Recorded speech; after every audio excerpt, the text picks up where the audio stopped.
Pessoal, boa tarde. Quem está falando é Carlos Pessoa, gestor do Fundo Venture Dynamic FIA. Estamos aqui para mais um call do terceiro TRI para falar um pouquinho da situação atual no Brasil, no mundo, o resultado do nosso fundo, o que a gente está enxergando um pouquinho para frente. Vamos começar falando um pouquinho da questão mundial, né? A China vem sofrendo bastante. Todas as políticas implementadas pelo Xi Jinping de Covid-0, além de outras questões, além de uma hipotética bolha no setor imobiliário, vem levando o crescimento econômico da China para um patamar abaixo do que o mercado esperava. Então, a gente tem uma política Covid-0 que vem levando o crescimento chinês a um patamar bem baixo do que era esperado. A gente tem um problema no setor imobiliário, né, com muitas incorporadoras sendo salvas pelo governo, a Evergrande é uma delas, que parece que ainda não foi solucionado. Europa não menos complicada, né, com a situação toda do gás, da dependência do gás. A gente tem uma ideia, hoje a Alemanha, mais de 60% do gás da Alemanha vem da Rússia. Isso vem provocando inflação, isso vem provocando medo. O BCE, né, que é o Banco Central Europeu, já aumentou 0,75 pontos, mas eu acho que é só o começo do aumento de juros por lá.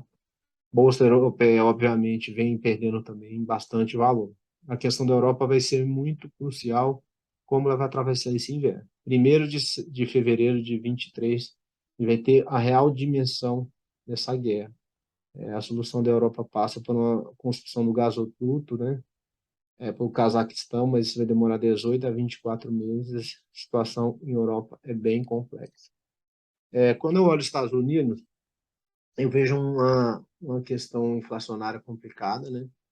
A inflação CPI, né, que o índice de preços gerais dos Estados Unidos chegando perto de 9%, o índice de preço de bens e serviços, que é o PCI, né, também vem a patamares que muitos anos a gente não via, taxa de desemprego muito baixa, e aí está acontecendo a solução disso tudo, que é aumento de juros.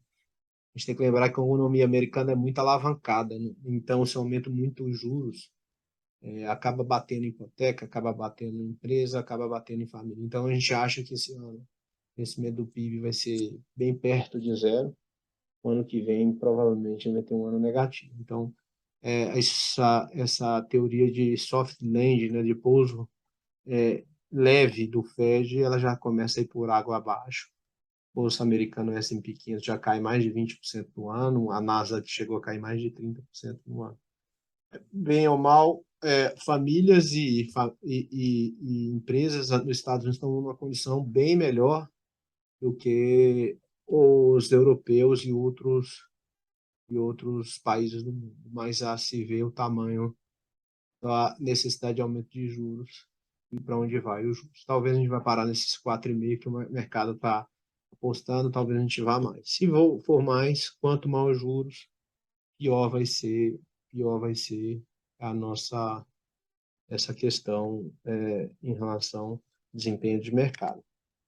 Por aqui a gente já fez o trabalho sujo, né, pessoal? Então, o Banco Central aqui já aumentou os juros, a perto de 14%, 13,75%. A inflação já começa a dar a resposta, mesmo com interferência do governo e a PEC dos combustíveis. Taxa de desemprego também vem caindo trimestre a trimestre, reflexo também um pouco das reformas que foram feitas, como a reforma trabalhista, né? E a gente vê o Brasil numa situação melhor que o mundo, né?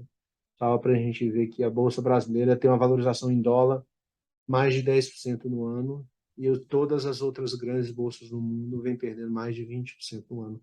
Boca de Jacaré abriu 30%. Então, a gente tem uma situação que a gente está num ciclo diferente. A gente começou a fazer o trabalho sujo antes do mundo desenvolvido e a gente está começando a colher já os frutos desse processo. Falando um pouquinho do nosso fundo, no trimestre a gente perdeu 3% com o índice Bovespa. A gente teve uma valorização de 8,2%, o índice Bovespa teve uma valorização de mais de 10%, 11,2%. O núcleo do índice Bovespa, principalmente banco, andou muito, a gente não tinha uma posição e entendemos que existem outras oportunidades bem melhores do que estar posicionado nos grandes bancos, e ainda mais na proporção que eles estão no índice Bovespa. e aí a gente ficou um pouco para trás esse trimestre, mas a gente não acha nada demais. Então, hoje, a gente tem 60% dos ativos fora do índice, 16 ativos, onde a grande maioria dos ativos entre small e mid caps, que é o nosso mandato, que a gente acaba mais alocando, todos com baixo endividamento, apesar de a gente estar falando que a gente não tem concentração grande nos grandes bancos, mas em outras players do setor bancários, como XP e BTG, a gente tem uma concentração muito grande, real estate também, transporte e logística, a gente tem uma aposta grande que quando os juros começar a fechar, nossa carteira vai ser bem beneficiada. A gente também tem uma posição grande no setor petroquímico, que a gente também entende que mesmo que a gente houver uma recessão no mundo, petróleo ainda vai continuar sendo pressionado. A gente vai ter um problema entre o choque entre oferta e demanda que não vai ser solucionada do dia para a noite. Vamos comentar um pouquinho de um case. Vou falar Aliança Sonai. Hoje é o maior case hoje que a gente tem dentro do fundo, um dos maiores, né? Entre o primeiro e o segundo ali com o BTG. A gente gosta demais da empresa. Só para a gente ter uma ideia, quando eu olho o valor dos shoppings descontados pela dívida da empresa, eu tenho um NAV disso. Hoje, a Aliança Sonai, ela negocia 50% de desconto. Outra forma da gente ver, se eu somar todos os aluguéis e comparar com o valor de mercado em bolsa hoje, você teria um cap rate, ou seja, um recebimento de 15% ao ano. É a mesma coisa que você alugou uma sala por 100 mil reais de valor de mercado dela e está recebendo 15 mil por ano. Então, isso aí não existe e no longo prazo essas coisas devem se ajustar. Outra forma da gente ver é que é uma empresa que está sendo negociada a 6 mil metros quadrados. Isso também não existe, ninguém consegue construir um shopping center nas regiões que a Aliança Sonai possui a 6 mil reais o metro. Ainda mais depois da consolidação com a BR Mall, você tem uma estrutura muito mais leve, dissolvida, então você tem, digamos, uma sinergia importante acontecendo, e aí você tem uma questão que a empresa sofreu demais em bolsa. Só para a gente ter uma ideia, pré-Covid, a empresa tinha um EBIT de 690 milhões, hoje já vai para quase 810, um 20% maior dentro dessa estrutura, e a empresa está 70% abaixo. Então a gente acha que é uma clara oportunidade. A empresa chegou a ser negociada a mais do que 50 reais, e até pouco tempo ela estava sendo precificada abaixo de 20. A gente acha uma clara oportunidade ter uma exposição em Aliança Sonai. Então, esse é o maior case, a gente achou importante passar um pouquinho essa visão para vocês. Só para a gente ter uma ideia do que eu falei, ó, 50% de desconto no NAV, podendo entre 14% e 15% do cap rate. Hoje é o maior shopping center do Brasil. Com a fusão com a BR Malls ainda vai ter mais sinergia, vai ter redução de custos e a gente já tem um resultado operacional muito maior do que 2022. Lógico, teve inflação nesse período, mas mesmo assim ela tem resultados operacionais bem melhor do que 2022.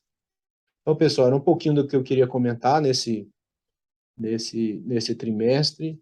É só um overview rápido, falar um pouquinho de situação no mundo, Brasil e no nosso. Estamos sempre à disposição. Se quiserem bater um papo, a gente vai estar sempre aberto. Um abração, até a próxima.